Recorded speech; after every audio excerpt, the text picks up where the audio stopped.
शंकराचार्य जी, आज आप हलवे में पहुंचे हो, हरियाणा में हो, किस तरह देखते हो अब की राजनीति और राजनेताओं को जो लगातार चुनाव को लेकर एक दूसरे पर आरोप लगाते हैं, पर जो वादे हैं जनता से करते हैं वो कहीं पूरे नहीं हो पाते। नहीं, सवाल ये है कि एक दूसरे पर आरोप लगा देने से, एक दूसरे को गलत सिद्ध कर देने से हम जनता का क्या लाभ? हम जनता का लाभ तो तब है कि आपने जो कहा था वो किया कि नहीं किया, इसका जवाब दीजिए। तो जब कोई पार्टी का नेता किसी दूसरी पार्टी पे आरोप लगाने लगे तो उसको रोक देना चाहिए कि आप ये करने के लिए नहीं है। आप ये बताइए कि आपने जो कहा था वो किया कि नहीं किया। अगर इस तरह से जवाब उनसे मांगा जाएगा तब उनको देना पड़ेगा। अभी तो जो मीडिया हाउस हैं आप जैसे, उनका भी ये दायित्व है कि एक दूसरे पर आरोप लगाने की जो प्रवृत्ति है उसको ये हतोत्साहित करें और हर पार्टी के नेता से उसकी पार्टी की दिए गए घोषणा पत्र के अनुसार कार्य हुआ है कि नहीं हुआ है इसका आकलन करने के लिए और उसको प्रस्तुत करने के लिए दबाव डालें।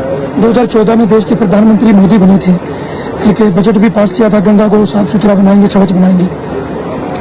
हाँ, गंगा साफ हो गई, स्वच्छ हो गई, अविरल निर्मल धारा हो गई। 10 साल तो हो गए, कई हजार करोड़ रुपए भी सरकारी खजाने से निकाल लिए गए। यही हो रहा है। किसी एक पार्टी की बात नहीं है, किसी एक नेता की भी बात नहीं है। आप किसी का नाम ले लें वो ठीक है, लेकिन हम तो ये देख रहे हैं कि हर पार्टी का यही तरीका हो गया, हर नेता का यही तरीका हो गया। जनता केवल छली जा रही है और कुछ लाभ उसको नहीं मिल रहा। हरियाणा प्रदेश की बात करें तो गौ माता सड़कों पर है, गौशाला भी बनाई गई, नंदीशाला भी खोले गए हैं, वहाँ भी चारे के लिए कई बार लोग प्रदर्शन करते हैं, उनको चारा तक नहीं मिल पाता। इसको किस तरह देखते हैं? नहीं, हमारा ये कहना है कि देश में आज़ादी के पहले से ही यहाँ के बहुसंख्यक लोगों की मांग थी कि गौ हत्या बंद हो। आज तक 75 साल हो गए, किस पार्टी का राज नहीं आ गया? सब तो दक्षिणपंथी का आ गया, वामपंथी का आ गया, मध्य मार्गी का आ गया, हर तरफ वालों ने तो राज कर लिया ना। गौ हत्या क्यों नहीं बंद हुई?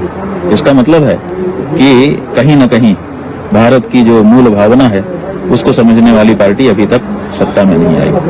तो ऐसी परिस्थिति में हम लोगों को अब हम इस विचार के हो गए हैं कि किसी सरकार को दोष देना ठीक नहीं है। अब तो हम मतदाता को दोष दे रहे हैं कि तुम्हारी गाय को काटने वाली सरकारों को भी, पार्टियों को भी तुम वोट देते चले जा रहे हो।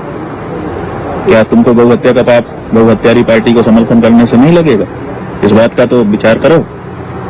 अगर इस बात का विचार देश के बहुसंख्यक लोग करने लग जाएं तो पार्टियां मजबूर हो जाएंगी, गौ हत्या भी बंद होगी और गौ माता की जो दुर्दशा है वो भी दूर हो जाएगी। युवा को क्या संदेश देना चाहोगे? आज के युवा नशे की तरफ जिस तरह जा रहे हैं, पंजाब हो, हरियाणा हो, उत्तर भारत की बात करें। अरे भाई, युवाओं को हम क्या कहना चाहेंगे? हम तो केवल यही कहेंगे कि अगर आप युवा हैं तो समझिए कि संसार की सबसे बड़ी वस्तु आपको मिली हुई जवानी।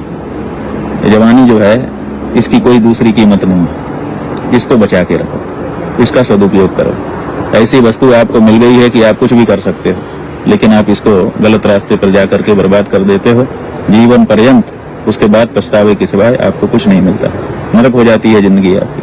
तो इसलिए युवाओं से हमारा यही कहना है आपके माध्यम से कि अपनी जवानी को हिफाजत से बचा करके सुरक्षित रखें और उसका सदुपयोग करें। सर, अरविंद केजरीवाल को भ्रष्टाचार के मामले में अंदर दिया, लगातार उसको लेकर राजनीति हो रही है। जेल से बैठकर वो दिल्ली के मुख्यमंत्री का कार्यभार संभाल रहे हैं। देखिए, अरविंद केजरीवाल हो चाहे कोई भी पार्टी का नेता हो, अगर उसके ऊपर आरोप लगते हैं तो उसको अपने आरोपों को स्पष्ट करने के लिए जो भी प्रक्रिया है उसको अपनाना ही चाहिए। तो अगर उनके ऊपर आरोप लगे हैं वो कोई ना कोई प्रक्रिया अपनाएंगे। अगर वो निर्दोष होंगे तो साबित कर देंगे, सदोष होंगे तो अभियोजन पक्ष साबित कर देगा। और जहां तक जेल में रह करके मुख्यमंत्री पद चलाने की बात है तो ऐसा कोई कानून अपने देश में है नहीं कि अगर कोई आरोप लग जाए किसी के ऊपर तो वो दोषी हो जाता है। तो जब तक वो दोषी करार नहीं दे दिए जाते किसी न्यायालय से, तब तक उनका जो काम जनता ने उनको सौंपा है, उनकी पार्टी ने उनको सौंपा है, उसको वो कर रहे हैं। तो इसमें क्या करा दिया?